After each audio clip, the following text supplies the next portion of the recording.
Hello everyone, and now welcome to Game 3 here on Star Station between Gamania's Sen, or Gamma Bear's Sen, and Azubu's top here.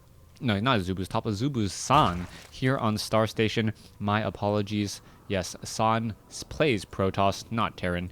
On the top right hand side of the map, we have San spawning as the blue Protoss, Sen spawning as the red Zerg here on Star Station, and I do believe this is forced cross spawns, as most tournament players believe forced cross spawn on this map is actually a good thing. Now, we'll see how everything unfolds in these matchups here and what exactly Overlords will be able to scout out.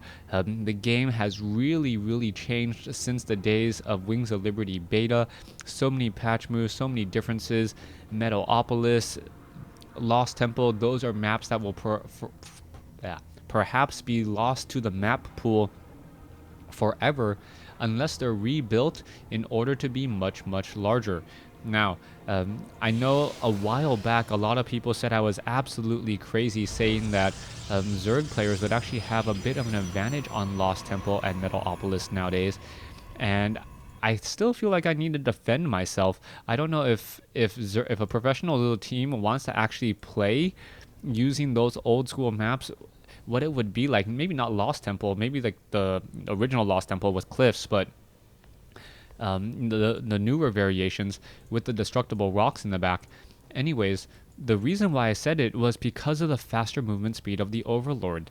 The Overlord moves about 20%, I believe it's a full 20% faster, if not 30% faster, than its original Wings of Liberty patch.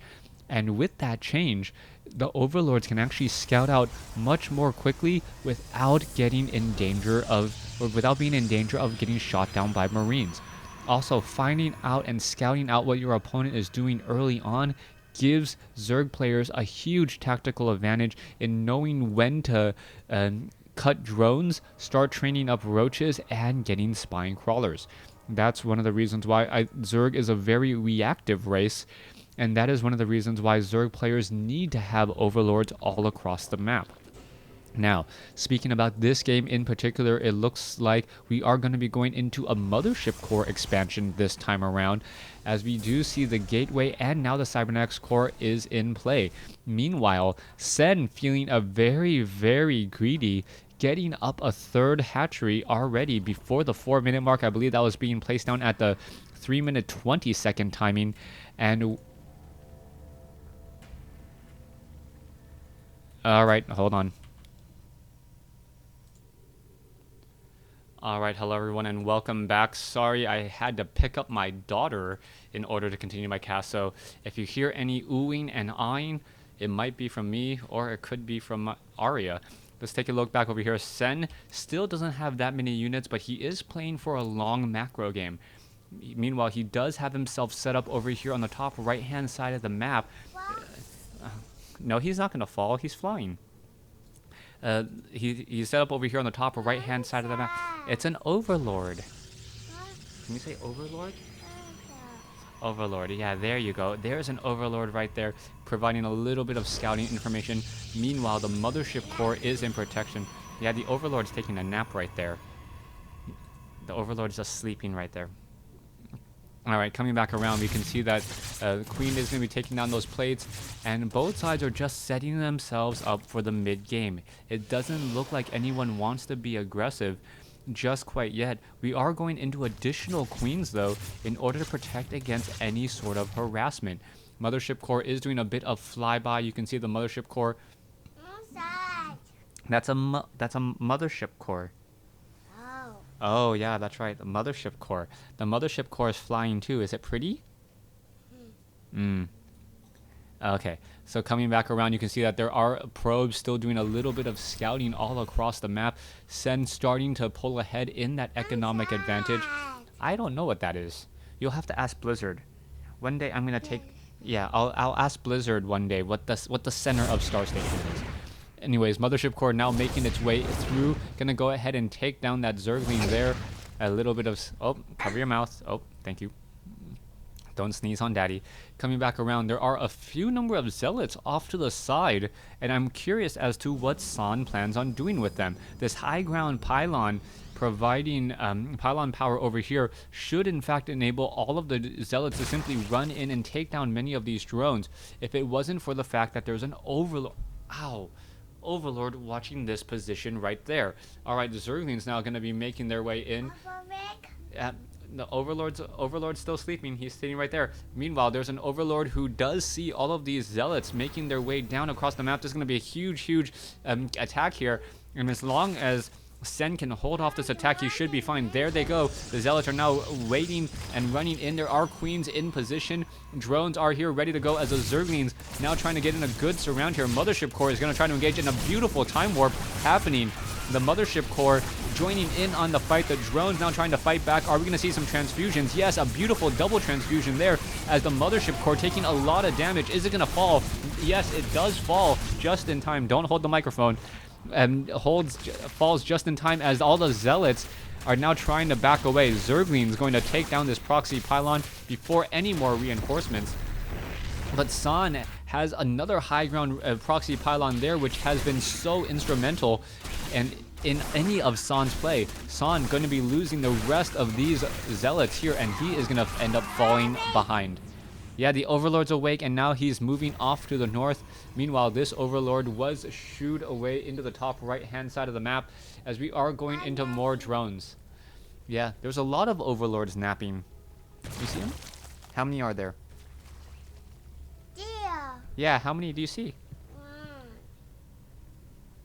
2, 5? No, 4. Say 4. 4. Okay. Anyways, the Zergling's coming back around. I guess this is going to be cute craft for StarCraft. The 4 are still back over here. Anyways, coming back over here, Zerglings may try to engage these zealots off as San really wants to push across the center. All right, sentries, zealots, and the Mothership Core now making another move out. The Overlord did spot the high ground pylon, but Sen is not going to be able to challenge that whatsoever. Beautiful positioning there as the sentries and the stalkers take down that Overlord. Yeah, the Overlord went bye-bye. No, he went bye-bye. He's not. He's having a very long sleep. All right, let's come in here. Stalkers, sentries, zealots now looking to push their way in. Queens are in position. There's a number of spine crawlers now being built in the back. Here's the fight. Zergling's getting corralled here as Sen is in a bit of trouble. The number of sentries that we see, absolutely amazing. And this is because San focused on getting zealots early. With only zealots, he had a large amount of gas. And now the cost of 2 zealots and a sentry is the same as the cost as 2 stalkers. So that is the reason why you see so many sentries on the field and now so many zealots on the field. So powerful in this 2-base sentry stalker zealot rush. The Mothership Core adding in a little bit more damage to it, as well as we can see the number of force fields just growing and growing. Even though we've seen perhaps 2 to 3 dozen force fields already, they still keep coming in as the drones are now sacrificing themselves to try and win the rest of this fight. Mothership Core still dealing a bit of damage. More time warp coming in. Those roaches having a very difficult time trying to even run away now as the force fields are in the wrong. Force fields are right there. Roach is now trying to corral it in on the far side. They're going to get flanked out. Spine Crawler now going to be trying to root itself. The hatchery needs the fall here. And what is happening as the Mothership Core may just be going after the hatchery itself as the stalkers, sentries, and zealots are still battling it out. Sen does have a much larger army, but he cannot afford to lose this base. He does not want to be even on bases. Worker kill count 15-0 as the Roach is now mounting a beautiful counterattack. No Roach movement speed though, as they are all backing away. Hatchery has gone down, and it will need to be rebuilt as the Mothership Core simply gonna fly back home. All right, Zerglings doing a good job cleaning up the rest of these stalkers. The Mothership Core will not be able to recall all of them back home. You can see the stalkers are looking to get back and away. Zealots are now finally showing up to the party, but so does a sea of Zerglings, finishing off a last of the 2 straggling stalkers. Beautiful play so far, but this front door very well protected, and I do not believe Sen wants to try and challenge this. Roaches are finally arriving to the party as well, and the Roaches may come back in for a counterattack here. Is it going to be enough? There should be a lot of force fields coming down, as there are a handful of sentries there. The Zerglings now trying to push their way through. Are they going to take down some of those units? It looks as though the Roaches are attacking back, but it's not going to be enough as there is one down pylon here, but enough sentries to really put an end to that. Mothership Core now trying to do a little bit of chasing again. Sen does have a very, very small worker and armies advantage, but that is it at this point. The tech advantage, I gotta believe, is in favor of, actually, no, tech, both sides are pretty even as well. Production does, yeah, San has about seven gateways, and that is it. He decided to go into the Twilight Council, so he will be trying to maximize everything off of his gateway units, perhaps even getting charge as he already has Blink. We now see that the third hatchery has been replenished already. We are going into roaches, and we are going into burrows, so infestors will have burrow move on their side. And perhaps Sen realized that his opponent went for that Twilight Council and didn't go for a robotics facility. With no detection whatsoever, trying to play whack-a-mole against roaches is nearly impossible, as we are also going into hive tech. Surprising that we are going into hive tech, as, oh, what is this? The Stalker army now ready to come in here. This could be really, really bad. Spine crawlers need to root themselves. They may not be able to root in time, and even if they did, they wouldn't get that much damage off, as they are low on hit points.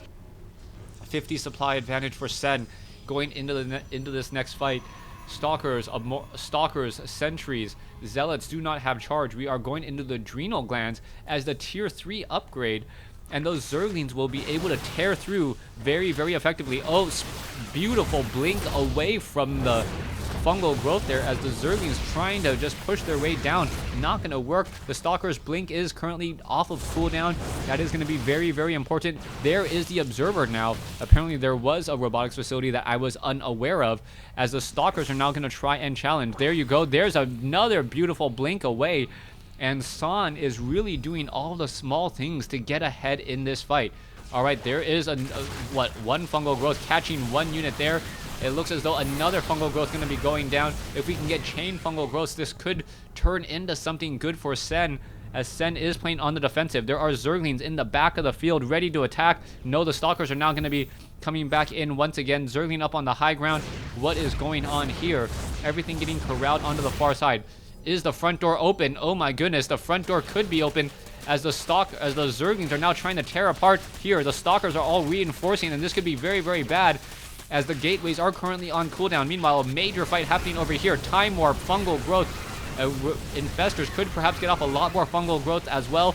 Is it going to be happening, as the roaches are not able to fight back at all? Zerglings, however, have poked their way through. Zealots now reinforcing, as the Zerglings are trying to take down a couple of probes. There's the attack, and now this third base will fall for a second time, as the Overseer now going to fall as well. Sen still with the larger army, not quite sure where it is. This is just a massive army just pushing in here. You can see that there is a lot of roaches, Zerglings, and infestors. Spineclaw is now trying to back off. More Zerglings going to try to reinforce and take down this front door. No more proxy pylons, and a limited or losing 2 gateways means that reinforcements will be coming in even more slowly. Ultralists now coming in as well, and the Ultralists are going to be causing a huge problem. There's some fungal growth, and this is perhaps what Sen needed in order to turn around. Ultralists going after all of those units there. Infestors trying to get off another fungal growth. There's the GG. San losing the Sen in Game 3.